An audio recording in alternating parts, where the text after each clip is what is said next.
Good morning and welcome back again to online biology classes. आज हम लोग centriole cell organelles के बारे में जानेंगे। ये सेंट्रियोल एक ऐसा सेल ऑर्गेनेल्स है जो केवल एनिमल सेल में पाया जाता है। ठीक है, सेंट्रियोल एक ऐसा सेल ऑर्गेनेल्स है जो कि एनिमल सेल में पाया जाता है और इसका बहुत ही महत्वपूर्ण रोल होता है सेल डिवीजन के दौरान। किसी सेल के डिवाइड होने के दौरान, सेल डिवीजन के दौरान इस सेंट्रियोल का इंपॉर्टेंट रोल होता है। क्लियर? तो centrosome is a light microscopic organelle found in all the animal cells. Centrosome एक आपका जो है लाइट माइक्रोस्कोपिक ऑर्गेनेल होता है जो कि सभी एनिमल सेल्स में पाया जाता है। Centrosome is a light microscopic organelles that found in all animal cells. ये सभी एनिमल सेल्स में पाए जाते हैं। ठीक है, किसको छोड़ के? मैमेलियन आरबीसी को छोड़ के, but is absent from prokaryotes. लेकिन यह सेंट्रियोल प्रोकैरियोटिक में नहीं पाए जाते हैं, प्रोकैरियोट्स में नहीं पाए जाते हैं। ये केवल और केवल यूकैरियोटिक एनिमल सेल में ही पाए जाते हैं।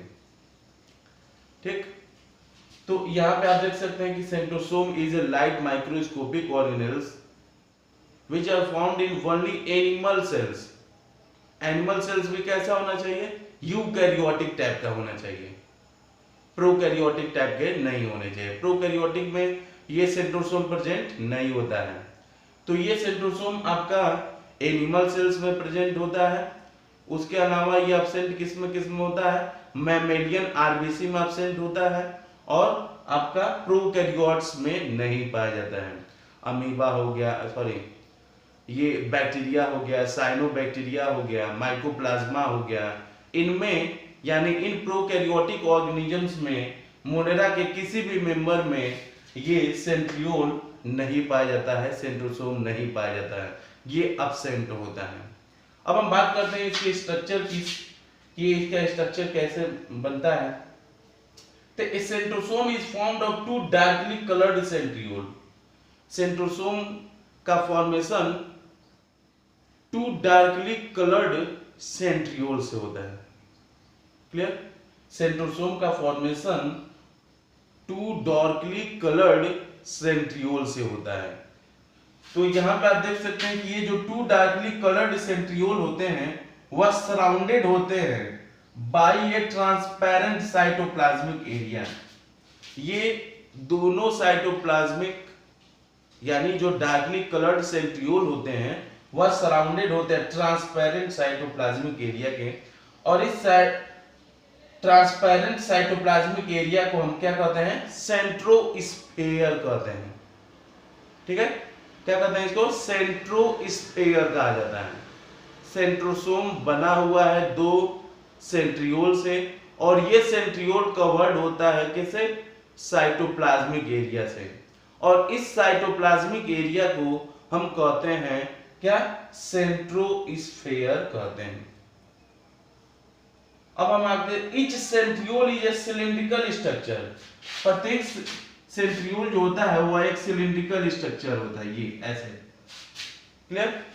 Each centriole is a cylindrical structure and is formed of 9 triplet microtubules showing 9+0 arrangement.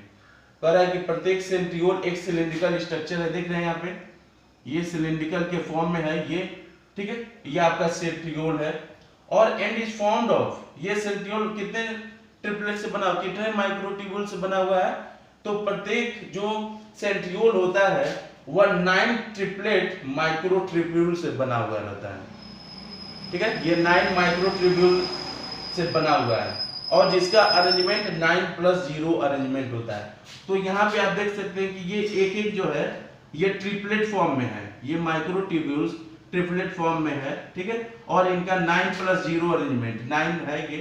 ठीक है, तो एक ट्रिपलेट हो गया, ये दूसरा हो गया, तीसरा, चौथा, पांचवा, छठवां, 7वां, 8वां, 9वां, ठीक है। तो आप यहाँ पे देख रहे हैं इस फिगर में ये सेंट्रियोल का जो स्ट्रक्चर बना हुआ है इसमें 9 माइक्रो ट्यूब्यूल्स के ट्रिपलेट है। ठीक है, 9 देख रहे हैं कि नहीं, 1 2 3 4 5 6 7 8 9, तो ये 9 ट्रिपलेट है, किसके हैं, माइक्रो ट्यूब्यूल्स के। ठीक है, तो सेंट्रोसोम किसका बना हुआ है, 2 सेंट्रियोल से। ये सेंट्रियोल कवर्ड होते हैं साइटोप्लाज्मिक एरिया से जिसको सेंट्रोस्फेयर कहा जाता है, और प्रत्येक सेंट्रियोल एक सिलिंड्रिकल स्ट्रक्चर होता है। ये सिलिंड्रिकल स्ट्रक्चर किससे बना हुआ है, 9 ट्रिपलेट ऑफ माइक्रो ट्यूब्यूल से। ठीक है, प्रत्येक सेंट्रियोल माइक्रो ट्यूब्यूल से बना हुआ था। ये माइक्रो ट्यूब्यूल ट्रिपलेट फॉर्म में अरेंज होते हैं, और ये ट्रिपलेट का अरेंजमेंट कैसा होता है, 9+0 अरेंजमेंट होता है। कई बार ये नीट के मेडिकल के एंट्रेंस एग्जाम में पूछा गया कि इसका अरेंजमेंट ये कैसे होता है, तो 9+0 अरेंजमेंट होता है। और ये सेंट्रियोल किसका बना होता है, तो आप बता सकते हैं माइक्रो ट्यूब्यूल से बना हुआ है। किसका, माइक्रो ट्यूब्यूल से। यहाँ पे इस फिगर में आप देख सकते हैं कि यहाँ पे ये सेल है, तो इस सेल के दौरान जो यहाँ पे सेंट्रो, ये आप देख रहे हैं, ये इसको हम जो पोल आप कह रहे हैं, इस पोल पे जो प्रेजेंट है इस स्ट्रक्चर को हम सेंट्रोसोम कहते हैं। क्या कहते हैं, ये सेंट्रोसोम कहते हैं। ये सेंट्रोसोम क्या करते हैं, सेल डिवीजन के दौरान हेल्प करने का कार्य करते हैं। तो ये था सेंट्रोसोम यानी सेंट्रोमियर, सेंट्रोसोम का स्ट्रक्चर। सेंट्रोसोम किसका बना हुआ है, क्लियर हुआ, 2 आपके सेंट्रियोल से बना हुआ है। ये सेंट्रियोल कवर्ड होता है साइटोप्लाज्मिक एरिया से, और इस साइटोप्लाज्मिक एरिया को हम कहते हैं क्या, सेंट्रोस्फेयर कहते हैं। और प्रत्येक जो सेंट्रियोल होता है वह सिलिंड्रिकल स्ट्रक्चर के रूप में होता है, और प्रत्येक सेंट्रियोल 9 ट्रिपलेट माइक्रो ट्यूब्यूल से बना हुआ है, जिसका फिगर आप यहाँ पे देख सकते हैं। ठीक है, और ये सेंट्रोसोम क्या करता है, सेल डिवीजन में हेल्प करता है। हम बात करते हैं फंक्शन की। Centriole form asters during cell division. ये सेंट्रियोल एस्टर्स का फॉर्मेशन करता है। ठीक है, centriole forms aster during cell division. ये कैसे सेल डिवीजन में हेल्प करता है उसको हम जानते हैं। इसका वेरी इंपॉर्टेंट फंक्शन है, इसको आपको याद रखना है कि सेंट्रियोल किसका फॉर्मेशन करता है, एस्टर्स का फॉर्मेशन करता है। Centrioles form asters during cell division. Cell division के दौरान सेंट्रियोल एस्टर्स का फॉर्मेशन करता है, so help in movement of chromosomes in the daughter cell. और ये एस्टर्स हेल्प किस में करते हैं, इस एस्टर्स का मेन फंक्शन होता है कि क्रोमोसोम का मूवमेंट मदर सेल से डॉटर सेल में हो जाए। ठीक है, आपको मालूम है कि किसी भी मदर सेल से क्या होता है, डॉटर सेल में क्रोमोसोम्स का मूवमेंट होता है।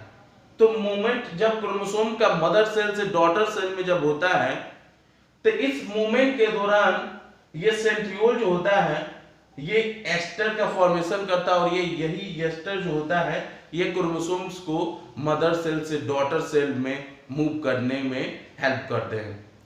और आपको ये भी मालूम होना चाहिए कि क्रोमोसोम्स का मूवमेंट कब होता है, during cell division. Cell division के दौरान ही क्रोमोसोम्स मदर सेल से डॉटर सेल में मूव करते हैं। तो ये मदर सेल से क्रोमोसोम का मूवमेंट डॉटर सेल में हो जाए, इसमें कौन हेल्प कर रहा है, ये सेंट्रियोल। ये सेंट्रियोल किसका फॉर्मेशन करता है, ये एस्टर्स का फॉर्मेशन करता है, और ये एस्टर रिस्पांसिबल होता है कि क्रोमोसोम्स का मूवमेंट मदर सेल से डॉटर सेल्स में इजी वे में हो जाए। क्लियर, तो ये था इसका सेंट्रियोल का फंक्शन। ठीक है, तो ये सेंट्रियोल यानी कि सेंट्रोसोम किसमें पाया जाता है, केवल एनिमल सेल में पाया जाता है, और एनिमल सेल के मैमलियन आरबीसी में एब्सेंट होता है। ठीक है, और इसके अलावा ये सभी प्रोकैरियोट्स में भी एब्सेंट होता है। क्लियर, तो आज के लिए बस इतना ही, तब तक के लिए धन्यवाद आप सभी का।